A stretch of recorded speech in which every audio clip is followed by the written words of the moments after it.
At this point, we all know we should be investing. That conversation has been had. The problem is not awareness. It is that when you are working with your first $1,000, the stakes feel completely different. For some people, $1,000 is a rounding error. They can afford to get it wrong, lose it, learn, and go again without really feeling it. But when that $1,000 is yours, when it took real time, real discipline, real sacrifice to put together, you do not just want to invest it. You want to make sure you are getting the best possible return on it. And that is where most generic advice completely misses the point. Because your first $1,000 is not a one-size-fits-all decision. Where it should go depends entirely on your specific situation. And your situation is what determines what your smartest first move actually is. That is exactly what this video is about. My name is Mila, and I'm obsessed with the small moves and hidden nuances that build real wealth. In this video, I'm giving you 10 ways to invest your first $1,000, broken down into 5 categories based on the 5 situations most people actually fall into. Because not everyone watching this is in the same financial situation. The 5 categories are foundation, early investor, expansion, leverage, and high risk. One of them is yours, and once you know which one, the decision becomes very simple. Let's get into it. Category 1, foundation. The first category is foundation, and this one is for the person who has their $1,000. But if we are being honest, their financial ground is not completely stable yet. Maybe there is no real safety net. Maybe there is debt sitting in the background costing money every single month. If that is you, I need you to hear this clearly. Investing is not your first move. Protecting yourself is, because there is no point putting money into the market while your foundation has cracks in it. We fix the foundation first, then we build. Option 1, emergency fund, HYSA/money market account. The first option is an emergency fund. And before you click off because you want to talk about actually investing, let me walk you through why this is actually your first and most important investment. Because for the right person, nothing in this video will give you a better return than this. This option is for the person who has their $1,000 but has no real buffer underneath them. No pot of money set aside purely for the unexpected. If something went wrong today, they would either have to spend this money or reach for a credit card. If that is you, this is your starting point. And the best homes for that fund are either a high-yield savings account or a money market account. A high-yield savings account, or HYSA, is a savings account that pays you a significantly higher interest rate than a checking account, sometimes 4 to 5% annually, while keeping your money fully accessible at any time. A money market account works on a similar principle. It is a low-risk account offered by banks or investment firms that pools your money into short-term safe investments and pays you a better rate than a regular savings account while still allowing you to access your funds when you need them. Both options keep your money safe, earning, and available, which is exactly what an emergency fund needs to be. Now, here's why this is the right move for your specific situation. Your biggest risk right now is not missing market returns. It is instability. So let us look at the actual numbers. Say you put your $1,000 into the stock market today. In a good year, the market might return around 8 to 10%. So you are looking at roughly $80 to $100 in gains. But 3 weeks later, your car breaks down and the repair is $800. Now you either sell your investment, possibly at a loss because the timing is not your choice, or you put that $800 on a credit card at 20% interest, which immediately costs you $160 a year just in interest charges. You went from a potential $80 gain to a $160 annual loss in one unexpected afternoon. But if that same $1,000 is sitting in a HYSA earning 4 to 5%, around $40 to $50 a year, you cover the repair, you stay completely out of debt, and your financial foundation stays intact. The HYSA earns less, but it costs you nothing, and right now, not losing ground is worth more than chasing gains. Will this feel exciting? No. But protection is not supposed to feel exciting. It is supposed to feel like a wall between you and chaos. The market is not going anywhere. Your ability to invest without fear starts with this step. Now, once that cushion exists, the next question is whether there is expensive debt sitting in the background, quietly costing you money every single month. Because if there is, that is where we go next. Option 2, pay off high-interest debt. The second option is paying off high-interest debt, and specifically, we are talking about credit card debt or any debt sitting above 15% interest. Because if that exists in your life right now, clearing it with your $1,000 is one of the smartest and most overlooked investments you can make. This is for the person who has debt quietly running in the background every single month. Maybe it feels manageable. Maybe you have been making minimum payments and telling yourself you will deal with it properly later. But here is what later is actually costing you. A $1,000 credit card balance at 20% interest costs you around $200 every single year just in interest charges. Not paying down the balance, just the cost of carrying it. So let us put that next to your investing options. If you put that $1,000 into the stock market and have a good year, you might make $80 to $100. But if that $1,000 in credit card debt is sitting there at 20%, it is costing you $200 a year guaranteed. You cannot outinvest a 20% guaranteed loss. The math does not work. Paying off that debt is effectively a guaranteed 20% return. And there is almost nothing in any market that can promise you that. This is not glamorous. Nobody makes a YouTube video celebrating the day they paid off their credit card. But it is one of the cleanest wealth-building moves available because the moment that debt is gone, every dollar you earn stops being eaten by interest and starts actually working for you. Once the debt is cleared and the cushion is in place, your foundation is solid, and a solid foundation is the only place real investing should begin. So if you are in category 1, whether that is building your emergency fund or clearing expensive debt, do that first and do it without guilt. You are not behind. You are being smart. Now, let us talk about the person whose foundation is already in place, because for you, it is time to actually start building. Category 2, early investor. Category 2 is the early investor. And this is for the person who has done the work. You have a cushion. You do not have expensive debt sitting in the background. Your financial foundation is stable. Now you are ready to actually put your $1,000 into the market and start building wealth. And the good news is that at this stage, simple is not just acceptable. Simple is actually the strategy.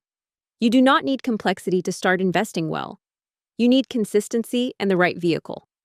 And that is exactly what we are going to cover in this category, across 3 options: index funds, ETFs, and robo-advisors. Option 3, index funds. The third option is one you have probably heard of, and for good reason. An index fund is a type of investment fund that tracks a market index, like the S&P 500, which is made up of 500 of the largest companies in the United States. When you put money into an index fund, you are not picking one company and hoping it performs. You are buying a tiny slice of all the companies in that index at once. So with one single investment, your $1,000 is instantly spread across hundreds of companies. Technology, healthcare, finance, retail, energy, all in one move. That is diversification. And it matters because it means no single company failing can wipe out your money. And here is something that does not get said enough.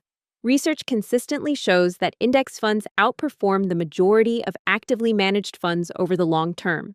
If professional fund managers with entire teams behind them cannot consistently beat the index, someone with $1,000 and a trading app is not going to either. So, rather than taking that risk with your first $1,000, do not. Keep it simple. Now, let us talk numbers, because this is where it gets interesting. The S&P 500 has historically returned an average of around 10% annually over the long term. So $1,000 invested today, left alone for 10 years at that average return, grows to roughly $2,600 without you touching it once. But here's where it gets really compelling. If you invest that $1,000 today and commit to adding just $100 a month on top of it, after 10 years at that same average return, you are looking at roughly $21,000. Same index fund, same principle. The only difference is consistency. That is the power of compounding. And it is available to anyone willing to start. And the good news is that getting started is genuinely straightforward. You open a brokerage account. Platforms like Fidelity, Vanguard, or Charles Schwab are among the most widely used and beginner-friendly options available. Once your account is open and funded, you simply search for a broad market index fund, select it, and invest. Most platforms walk you through every step. and you can set up automatic monthly contributions, so the $100 a month happens without you having to think about it. The whole process from opening your account to making your first investment can be done in an afternoon. This will not feel exciting day to day. You will not be watching dramatic gains on your phone every morning. And that is precisely why it works, because it removes emotion from the equation. You invest, you stay consistent, and you let time do the heavy lifting. If you like the idea of broad market exposure, but want a little more flexibility in how you buy in, that is exactly what we cover next. Option 4, ETFs. The fourth option is something you have probably heard thrown around a lot in finance content, ETF. And if every time you hear it, you nod along but are not entirely sure what it actually means or why it matters, you are not alone. It is one of those terms that gets used constantly and explained rarely. So let us fix that right now, because if you are figuring out where to put your first $1,000, this is a genuinely valid and accessible option that deserves a proper explanation. ETF stands for Exchange Traded Fund. Like an index fund, an ETF holds a collection of assets in one single investment. So when you buy into a broad market ETF, you are not betting on one company. You are instantly diversified across hundreds of companies with one move. In that sense, an ETF and an index fund are very similar. Both give you broad market exposure, both are low cost, and both are designed for long-term wealth building. The practical difference is in how you buy them. An index fund is purchased directly through a fund provider at a set price at the end of the trading day. An ETF trades on the stock market throughout the day like a regular stock. But here is why that distinction actually matters for someone with exactly $1,000. Many index funds have a minimum investment requirement, sometimes $1,000 or more to get started. ETFs do not work that way. You can buy a single share of an ETF for whatever the current market price is, which means your entry point is more flexible. If you are sitting at exactly $1,000 and an index fund minimum puts you right at the edge, an ETF removes that barrier entirely and gets you invested immediately. The numbers are comparable. A broad market ETF tracking the S&P 500, like VOO, which is one of the most widely referenced, carries that same historical average return of around 10% annually. So, $1,000 invested today grows to roughly $2,600 in 10 years. Add $100 a month consistently, and you are looking at around $21,000 over that same period. Low fees, broad exposure, long-term growth. The vehicle is slightly different from an index fund. The destination is essentially the same. Getting started is straightforward. Open a brokerage account on a platform like Fidelity, Charles Schwab, or Vanguard. Search for a broad market ETF and invest. Most platforms make this process beginner-friendly, and you can set up automatic monthly contributions so the consistency happens without you having to think about it each month. The one thing to keep in mind is that because ETFs trade throughout the day, the flexibility can become a trap. It is easy to start checking the price, reacting to a dip, and selling too early. Buy it, set your monthly contribution, then leave it alone and let it work. Now, if even choosing between these two options still feels like more decision-making than you want to deal with right now, the next option handles all of that for you automatically. Option 5, robo-advisors. The fifth option is one that does not get talked about enough, and for a certain type of person, it is actually the best starting point of the three. A robo-advisor is an automated investment platform that builds and manages your investment portfolio for you. You answer a few questions about your financial goals, your timeline, and how much risk you are comfortable with. And the platform uses that information to automatically allocate your money across a diversified mix of investments, rebalance your portfolio when needed, and keep everything running without you having to make a single active decision. It handles the investing. You just fund it.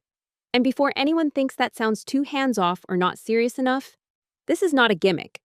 Robo-advisors typically invest your money into low-cost index funds and ETFs, the same vehicles we just covered. The difference is that instead of you choosing which ones and in what proportion, the platform does that work based on your profile. The underlying strategy is sound. The automation is just removing the barrier that stops most people from starting in the first place. Because here is the truth.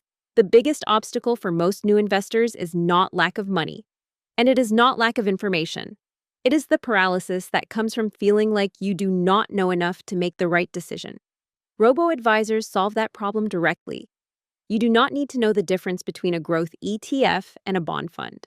You do not need to understand asset allocation. You just need to answer the questions honestly and let the platform do what it was built to do. The returns are comparable to what we have already covered, so the same compounding power applies. Well-known platforms include Betterment and Wealthfront in the US and Nutmeg in the UK. Most have low or no minimum investment requirements and are designed specifically to be accessible for first-time investors. The honest trade-off is that you are paying a small management fee for the convenience, typically around 0.25% annually. On $1,000, that is $2.50 a year. A very small price for removing the friction that was keeping you out of the market entirely. If the reason you have not started investing yet is that every option feels like too many decisions, this is your answer. Start here. Get your money working, and as your confidence and knowledge grow, you can always adjust your approach later. That is Category 2 complete. If you are in this category, your foundation is solid, you have no expensive debt, and you are ready to start building, any one of these three options is a legitimate and intelligent first move. The best one is simply the one you will actually start.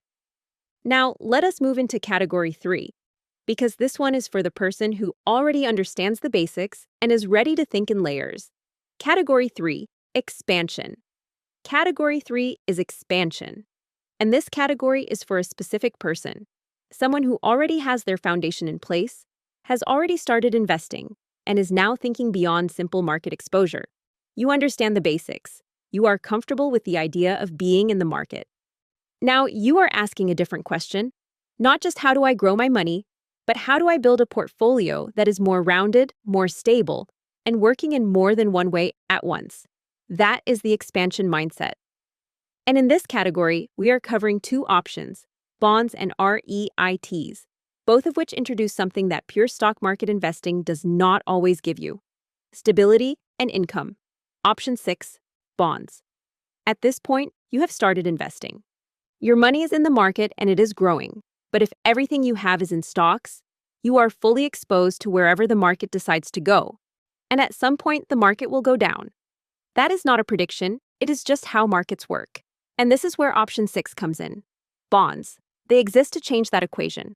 Not by slowing your growth down, but by adding a layer of stability that makes sure a bad market year does not undo the progress you have already made. So, what is a bond? A bond is essentially a loan that you give to a government or a company. In return, they promise to pay you back after a set period of time with regular interest payments along the way. So, unlike stocks, where your return depends on how well a company performs, a bond gives you a more predictable, steady income stream. You know what you are getting and when you are getting it. That predictability is the entire point. Stock markets move up and down, sometimes dramatically. If your entire portfolio is in stocks and the market drops 30%, you feel every single point of that. Bonds tend to move differently from stocks. When stock markets fall, bonds often hold their value or even increase. So adding bonds into your portfolio acts as a stabilizer. It smooths out the ride. You may give up some of the upside that pure stock market investing offers, but you also protect yourself from the full force of the downside. In terms of what this looks like practically, you do not need to buy individual bonds, which can be complex and expensive. Bond funds or bond ETFs give you exposure to a broad range of bonds in one single investment. The same way an index fund gives you exposure to hundreds of stocks, easy to access, low cost, and immediately diversified. The honest truth about bonds is that they are not designed to make you rich quickly. If you are in your 20s with a long investment horizon and a high risk tolerance, a pure stock portfolio might serve you better right now. But if you are someone who lost sleep the last time the market dropped, or you are approaching a point in life where protecting what you have built matters as much as growing it, bonds deserve a place in your thinking. If you like the idea of adding income to your portfolio, but want exposure to a completely different asset class, option 7 is one that a lot of people find genuinely exciting. Option 7, REITs. Option 7 is REITs, real estate investment trusts. And this one tends to get people's attention because it brings real estate into the conversation. Now, if you have ever thought that property investing was only for people with large amounts of capital or the ability to get a mortgage on an investment property, this is the option that changes that thinking entirely. A REIT allows you to invest in real estate with your $1,000 without buying a single property. Here is how it works. A REIT is a company that owns and operates income-generating real estate. Things like office buildings, shopping centers, apartment complexes, hotels, and warehouses. When you buy shares in a REIT, you are buying a small piece of that portfolio of properties. And because these companies are legally required to distribute at least 90% of their taxable income to shareholders, REITs are known for paying out regular dividends, meaning your investment generates income, not just growth. And that is the key distinction between REITs and the options we have covered so far. Index funds and ETFs grow your money over time through market appreciation.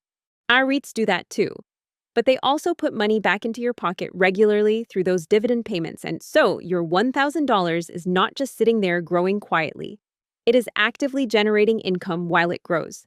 Let us put a number on that. A REIT yielding 7% annually would generate around $70 on a $1,000 investment in its first year. That may not sound life-changing on its own, but reinvest those dividends consistently and add to your position over time, and the compounding effect becomes significant. You are building wealth through both appreciation and income simultaneously. Getting started with REITs is straightforward. Most major brokerage platforms offer REIT ETFs, which give you exposure to a diversified basket of real estate companies in one single investment, rather than betting on one property company alone. That diversification keeps your risk managed while still giving you access to the income potential that real estate offers. The honest truth is that REITs are still market-linked, meaning their value can go up and down with the broader market just like stocks. They are not the same as owning physical property outright, and they should not be mistaken for one. But as a way to add a completely different asset class, generate regular income, and diversify beyond pure stock market exposure, they are a genuinely powerful option for someone who is ready to think in layers. That is Category 3 complete. And if you are in this category, you are no longer just starting out. You are building a portfolio that works in multiple directions at once. That is a meaningful shift in thinking.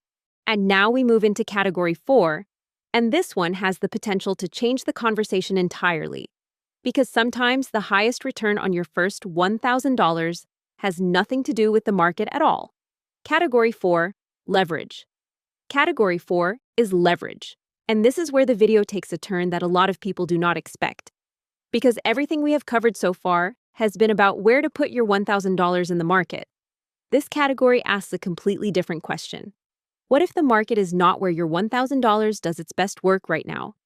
What if the highest return available to you at this specific stage of your life has nothing to do with stocks, bonds, or real estate? This category is for the person whose biggest financial opportunity right now is not growing a small portfolio. It is growing their income. Two options: skills and education, and business and side hustle. Let's get into it. Option 8, skills and education. Here is why Option 8 can be the highest returning investment on this entire list. When your portfolio is small, the gains from market returns are also small. A 10% return on $1,000 is $100. That is a good return percentage-wise. But in real terms, it is $100. Now, consider this: a $1,000 course or certification that helps you negotiate a higher salary, land a better role, or start charging more for a skill you already have could increase your monthly income by $200, $300, $500, or more. That is not a 10% return. That is a 200, 300, or 500% annual return on the same $1,000. No index fund in the world can promise you that. Let us put real numbers on it. Say you spend $1,000 on a course that directly leads to a $200 increase in your monthly income. That is $2,400 in additional income in the first year alone. In year 2, you earn another $2,400. The $1,000 you spent does not just pay itself back, it keeps paying you every single month for as long as you hold that skill or that role. That compounding effect on income is something a market investment at this size simply cannot compete with. The honest truth is that this only works if the skill is practical, applicable, and connected to real income opportunity. Spending $1,000 on a course you never finish or a certification that has no market demand is not an investment.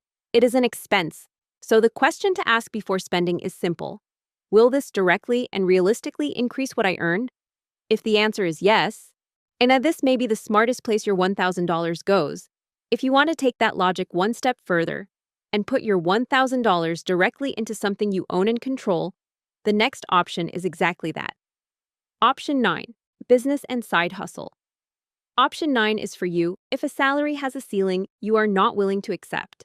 If you have a skill, an idea, or a service that you know people will pay for. If that is you, this option takes the logic we just covered one step further. Instead of investing in someone else's income engine, you build your own.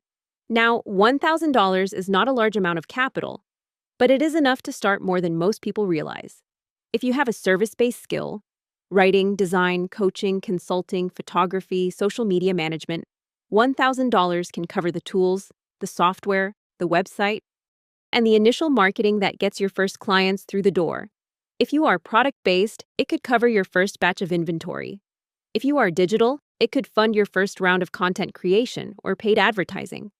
The barrier to starting a legitimate small business has never been lower, and $1,000 is a genuinely viable starting point. The math here is not fixed the way market returns are, and that is actually the point. A service-based business that lands 2 clients a month at $200 each is generating $400 in monthly revenue from a $1,000 investment. That is a 480% annual return in its first year if it holds. The upside of ownership is something no passive investment at this size can replicate. The honest truth is that this option demands something the others do not. Effort, consistency, a tolerance for uncertainty. A business can fail, a side hustle can stall. The return is not guaranteed the way compound interest is. But for the right person, someone with a viable skill, a real market, and the discipline to show up, this is the option with the highest ceiling on this entire list. That is category 4, complete. Whether you invest in a skill or a business, the principle is the same. Sometimes the smartest place to put your first $1,000 is directly into your own earning power. Now we move into the final category. And this one we need to talk about carefully. Category 5, high risk. Category 5 is high risk. And I want to be straightforward with you about why this category comes last. It is not because it is the most exciting option, even though some people treat it that way.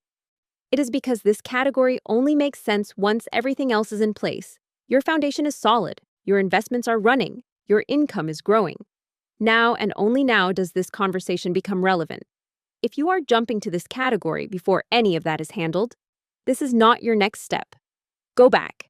But if your house is in order and you have money you can genuinely afford to lose, then let us talk about it. Option 10, crypto.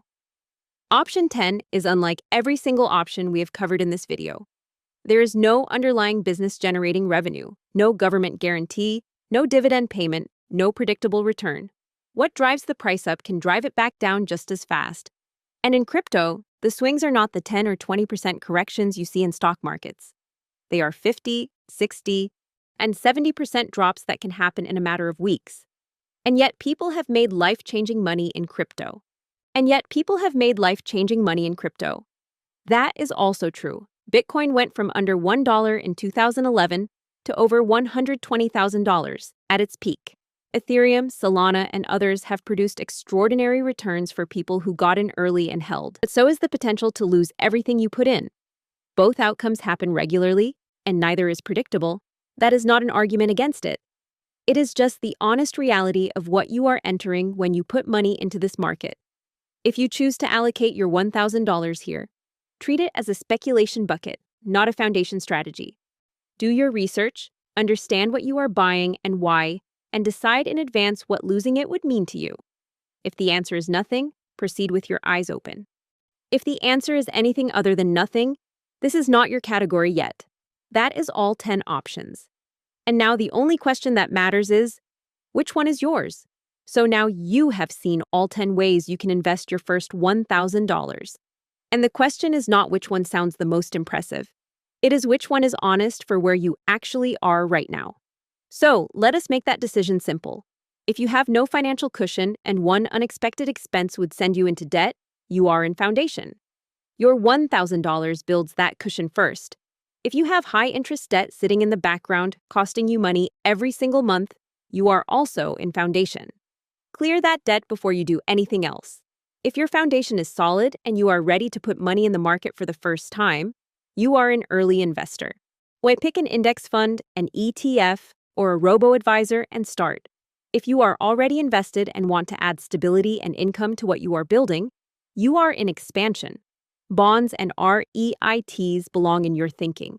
If your income has more room to grow than your portfolio does right now, you are in leverage.